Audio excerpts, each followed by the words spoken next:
How do you do, my friends? How do you do?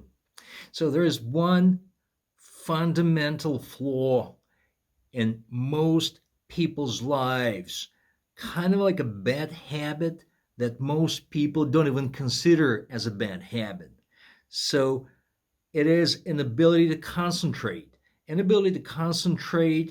very short attention span.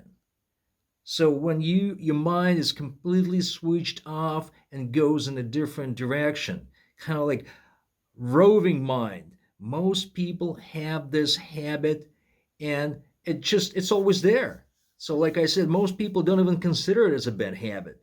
And because driving mirrors life so perfectly, you can see that in driving also most of the time. Because I'm always in the car, I'm always driving.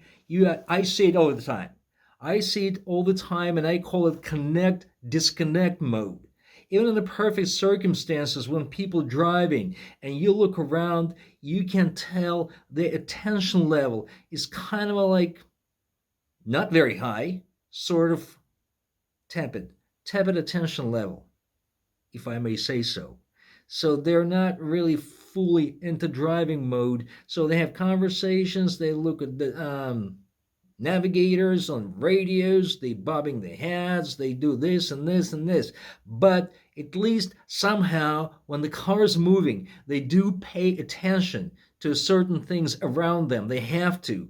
But once the car comes to a stop, or is the traffic snag, or like crawls very, very slowly, or it's a long light, disconnect, disconnect. So they completely off.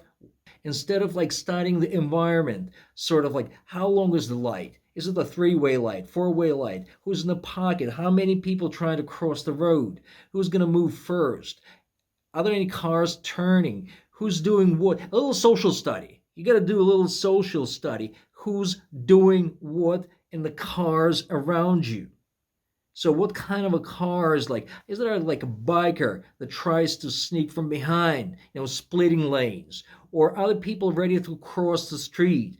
Or are there going to be like from an opposite, from a crossing traffic?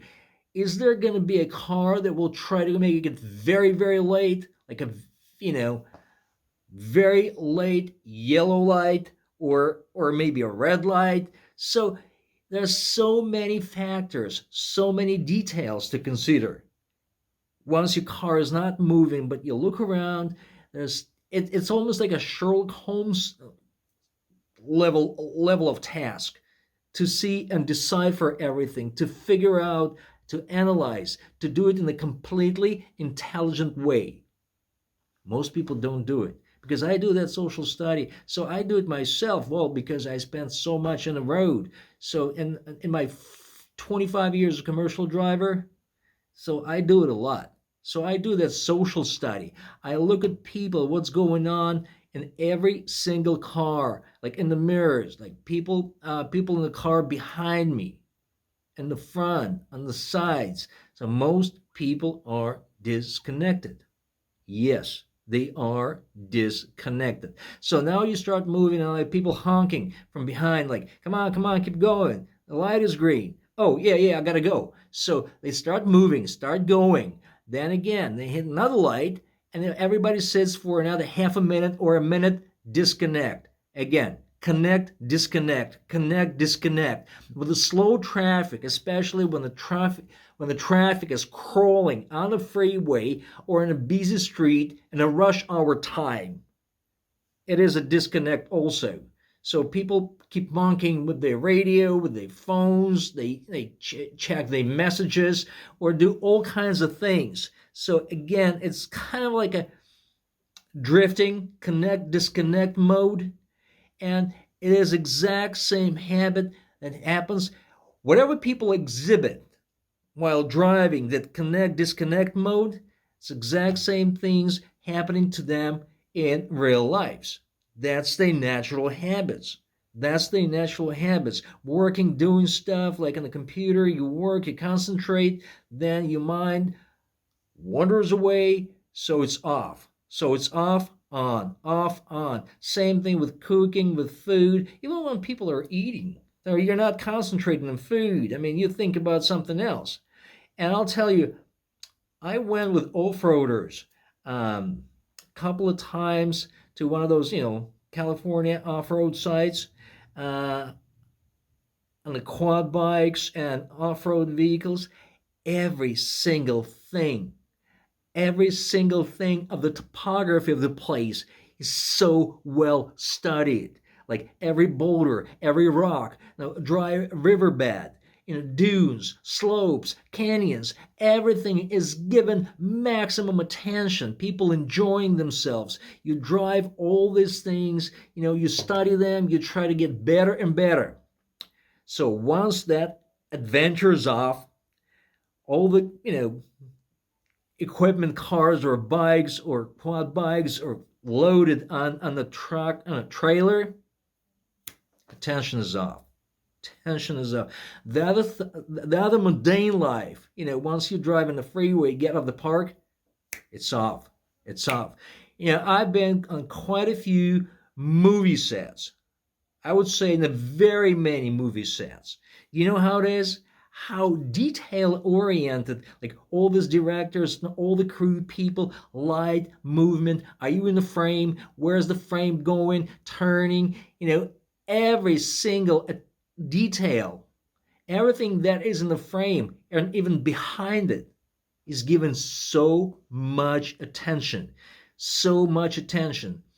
Once it's a wrap, so the filming day is over, most of the crew and people get back to the normal mode of operating.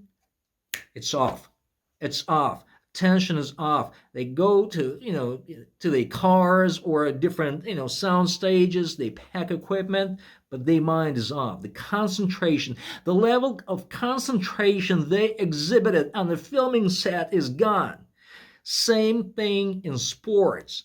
You look at sport events, like the coaches telling players what to do on the field. So every single square inch of the field is used, like a deep offense, spreading, concentrating, moving, using the different flanks, different sides, field or court. So it's all very, very important. You look at the explanation of experts, and they tell you how they use the all available space on that sports venue. But once the game is over, so is the concentration. They go to a locker room, they change, and then in a zombie-like mode, they get back to their cars and they go home or, do level the exact same thing as with filming.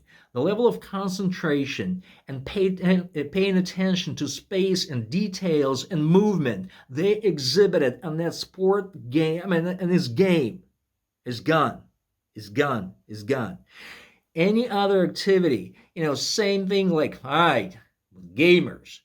I know people, they so into it. They literally almost jump into a screen. They so concentrated. They know every single detail of that game's graphics. They pay attention to every single thing that's going on. Once the game is over, they just get up, wander off. The kitchen table, somewhere else. So they're not paying attention. They're tired. They cannot find their slippers or their shoes. They cannot find a coffee cup. Most of the people's activities in life are like this. So the attention's on and off, on and off, on and off. So, and like I said, because it is exhibited in every single field of human activity, it is very, very evident in driving. And because any other places can be forgiving, you can lose a game, no big deal. So you can refilm or take a second shot or take 2, take 3, take 4, whatever it takes to get a perfect shot, you can do it.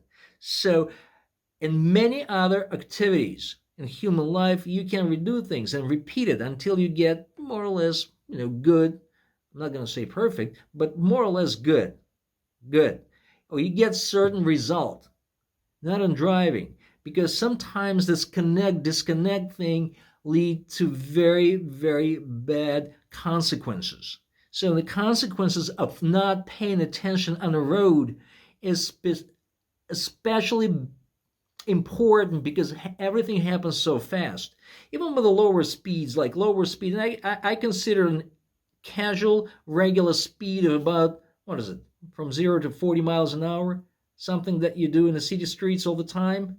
So even in the speeds like this, and the slow speeds like 5-10 miles an hour, maneuvering in a parking lot, or like going through slow corners, that inability to concentrate, or a moment when you just not there. So you're disconnected. The moment you disconnect it, there's always a chance that you will get in trouble. So, and driving, it is specifically important because everything happens so fast, even with the casual speeds of 40 plus minus miles an hour. So the bottom line of this lesson is you have to concentrate. Your mind, you have to work on this because it's a life task. It is a life task to get that level of concentration, that awareness of what's going on. No connect, disconnect. You connect, you disconnect, you'll get in a lot of trouble. So you always have to at least maintain some certain level of awareness, especially if you drive. If you drive, it is extremely important to be aware of things all the time. Like in the previous lesson about the speed, previous video, I said about speed number 2. It is the speed of objects and people around you that you have to pay attention to all the time. So that level of awareness, that non-off mode should be there. Not connect, disconnect. So I start repeating myself. But again, I repeat it because I try to drive the point in. So tell you how important it is to be always connected. To be always connected. And for that, you have to eliminate all the, petty crap that you do in a car, like radio, phones, navigators, everything. So you have to maintain that level of concentration. You have to put everything aside because there's so much depends on you being safe on the road. What else can I say? What else can I say? Just work on your concentration, put everything aside. I don't know about your other activities in life. It may be different, but at least once you get in the car, and most people don't drive 10, 12 hours a day like I do, but still, in the different forms of navigation, on foot, on bikes, just walking around, swimming around, whatever around, pay attention. Always pay attention. Do not ever go disconnect. Well, did I say it enough times so you have to understand it? I guess I did. Well, I'm through with my sermon. Good luck to you. Have fun. Stay safe. Never be disconnected.